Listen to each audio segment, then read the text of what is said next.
Hello! Welcome to spicy toast. Hi అండి. ఈరోజు మనం మసాలా వంకాయ ఎలా చేయాలో తెలుసుకుందాం. నేను ప్రెషర్ ప్యాన్ పెట్టానండి. అందులో 2 టేబుల్ స్పూన్స్ ఆయిల్ వేశాను. దానిలో ధనియాలు వేశాను. ఇవి దోరగా వేగిన తర్వాత పచ్చిమిర్చి వేసుకోవాలి. మీకు ఎంత కన్సిస్టెన్సీ కావాలో దాన్ని బట్టి మీరు ఇంగ్రీడియంట్స్ వేసుకోవాల్సి ఉంటుందండి. పల్లీలు వేసుకున్నాను. ఇవి బాగా ఫ్రై చేసుకోవాలి. తర్వాత నేను ఎండు కొబ్బరి వేసుకున్నాను, ఆనియన్స్ వేసుకున్నాను, ఉల్లిపాయలు, తర్వాత నువ్వులు వేసుకున్నాను. అవి మంచిగా దోరగా వేగిన తర్వాత కొత్తిమీర పుదీనా వేసుకున్నాను. దీన్ని బాగా ఫ్రై చేసుకోవాలండి.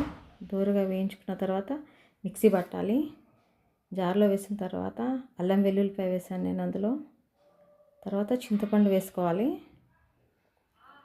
తర్వాత కారం, ఉప్పు, మీ ఇష్టం అయితే పసుపు కూడా వేసుకోండి. కారం, ఉప్పు మీకు ఎంత స్పైసీ కావాలంటే దాన్ని బట్టి వేసుకోవాలి. నేను ఆల్రెడీ మిర్చిలు వేసుకున్నాను కాబట్టి ఈ మాత్రం వేసుకున్నాను.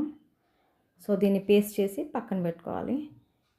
అదే ప్యాన్లో మళ్ళీ ఆయిల్ వేసుకొని వంకాయలు నేను నీట్గా కడిగి కట్ చేసుకొని తుడిచిపెట్టుకున్నానండి. అందులో మొత్తం ఈ పేస్ట్ అంతా స్టఫింగ్ చేసుకున్నాను. ఆయిల్ ప్యాన్లో పోసిన తర్వాత నేను బే లీవ్స్ బగారాకు వేసిన తర్వాత స్టఫ్డ్ వంకాయలు మొత్తం అందులో వేసేసాను. అవి చక్కగా వేయించుకోవాలి. అప్ సైడ్ డౌన్ కంప్లీట్గా వేయించుకోవాలి.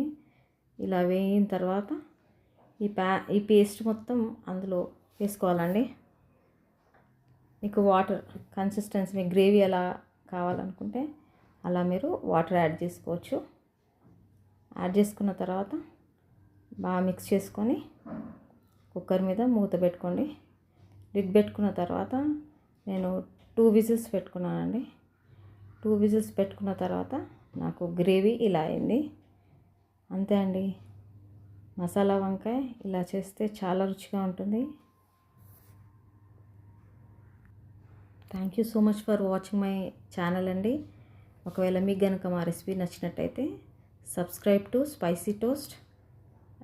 లైక్, షేర్ అండ్ సబ్స్క్రైబ్ అండి. Thank you so much for watching my channel అండి.